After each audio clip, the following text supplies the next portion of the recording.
Merci de votre invitation, mais je crois que l'intervenant qui m'a précédé a déjà largement défloré le sujet d'une nouvelle société qui intègre justement la recherche scientifique. Mais au fond, on pourrait presque dire que la recherche scientifique impose une nouvelle société. Ou plus exactement, qu'on ne peut faire évoluer la recherche scientifique que dans une société qui a accepté un certain nombre de concepts.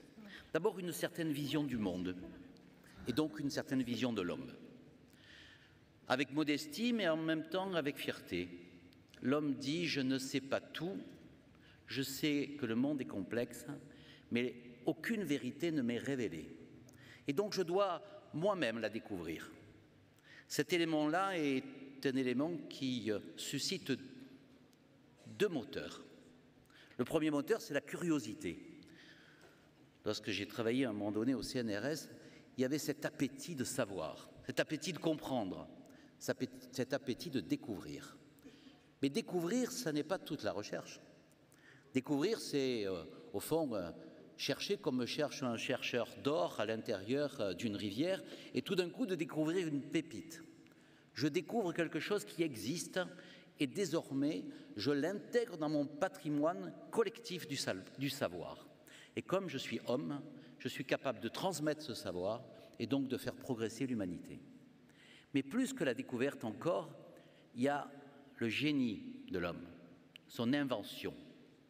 On peut très bien connaître bien les nombres quantiques, mais pour le faire passer au numérique et au smartphone, il faut l'inventivité de l'homme. On peut très bien comprendre ce que c'est que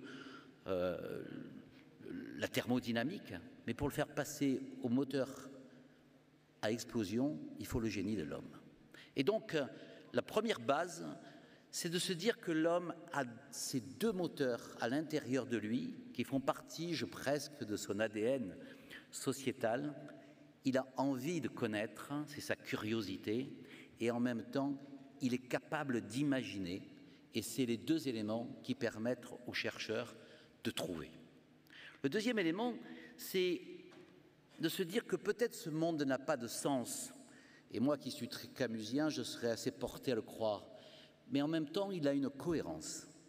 Et cette cohérence, j'ai le devoir de la comprendre pour pouvoir l'assimiler. Et ça induit un premier rapport qui n'est pas négligeable, c'est le rapport au temps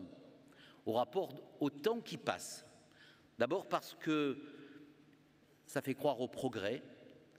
Et une société qui ne croirait pas au progrès, qui ne croirait pas que la société peut positivement évoluer, qui n'aurait pas cet optimisme de la confiance dans l'avenir, serait une société qui n'aurait pas besoin d'aller chercher dans les sciences ou d'aller chercher dans aucun autre domaine. Et on voit bien que cette société-là, elle refuse l'obscurantisme, elle refuse le statu quo.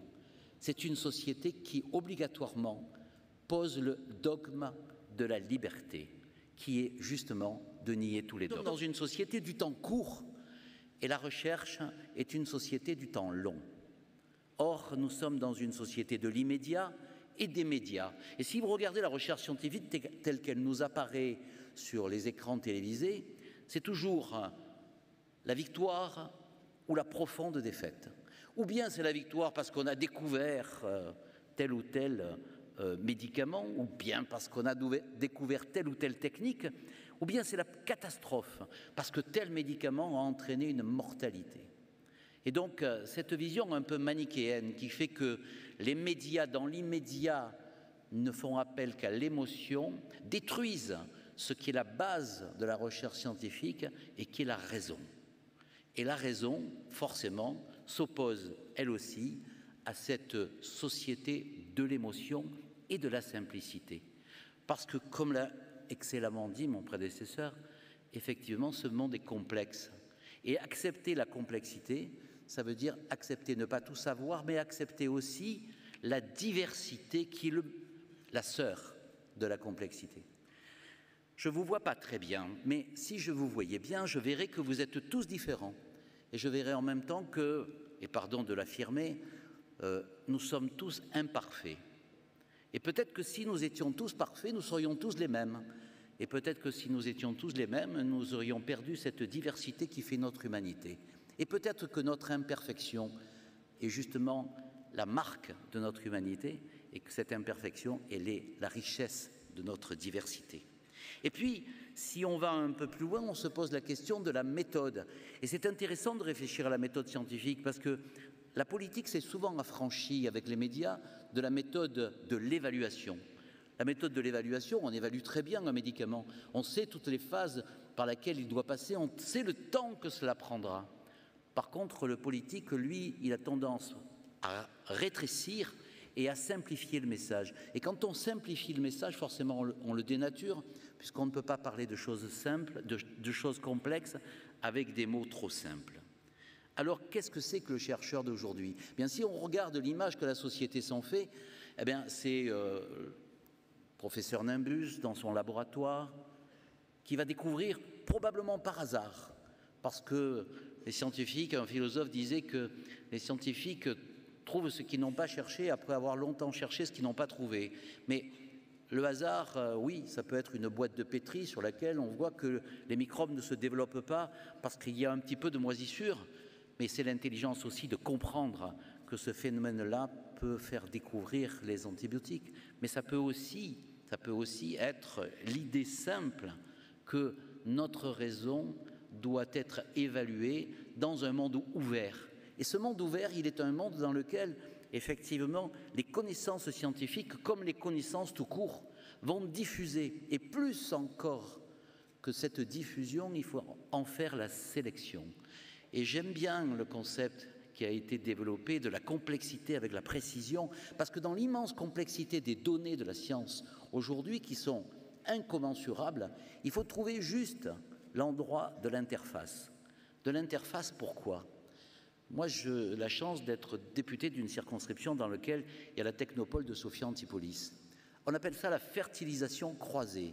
Fertilisation croisée, c'est-à-dire qu'il y a un monsieur ici qui travaille sur les solutions communicantes sécurisées, sur le numérique. Et à côté, il y a un monsieur qui travaille sur l'évolution du cerveau.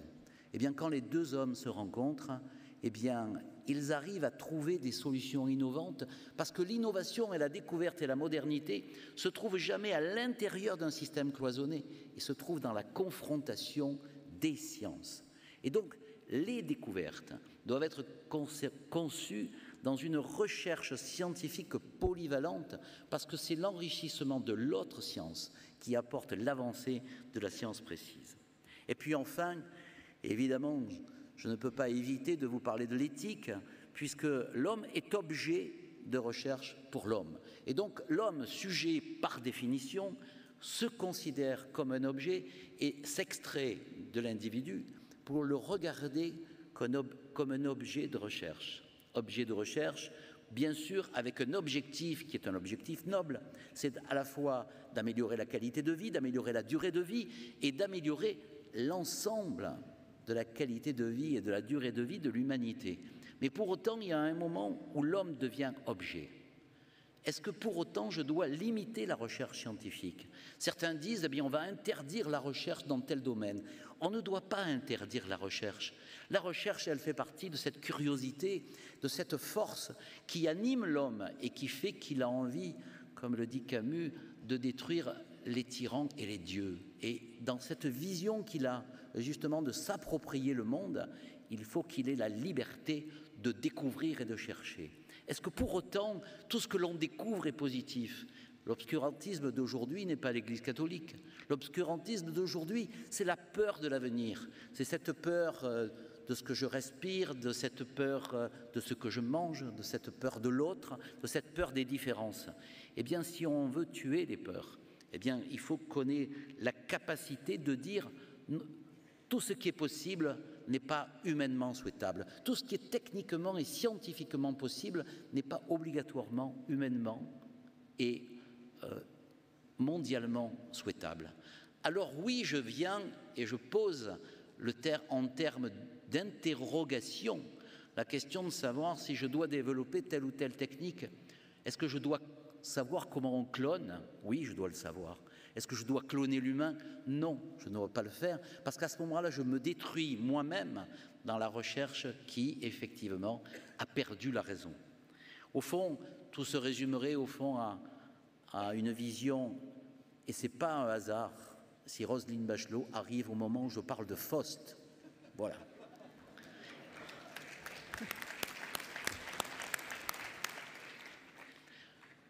Faust, c'est le mythe en soi de la recherche éternelle de l'homme, de la jeunesse éternelle et de l'immortalité.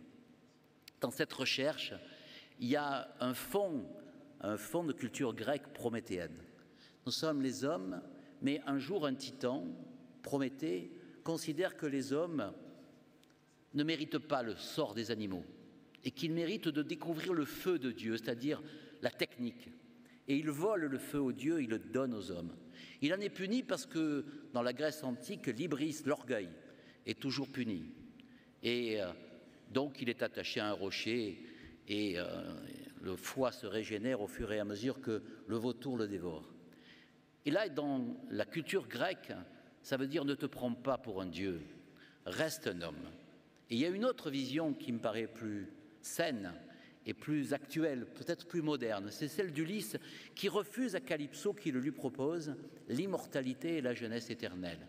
Et il la refuse et Homère dit qu'il regarde la mer et qu'il choisit la terre et les morts. Choisir de mourir alors qu'on vous donne la jeunesse, la beauté et l'éternité ou l'immortalité. Eh bien, c'est peut-être ça la nouvelle sagesse. La sagesse, c'est d'être en capacité de conquérir toujours en totale liberté toutes les innovations et toutes les découvertes possibles et de se donner les moyens politiques de l'avoir sans obscurantisme et sans tabou, mais en même temps avoir cette sagesse de connaître ses limites et comme le dit Camus, nous avons oublié la fierté de l'homme, la fierté de connaître nos limites et de les respecter. Je vous remercie de votre attention.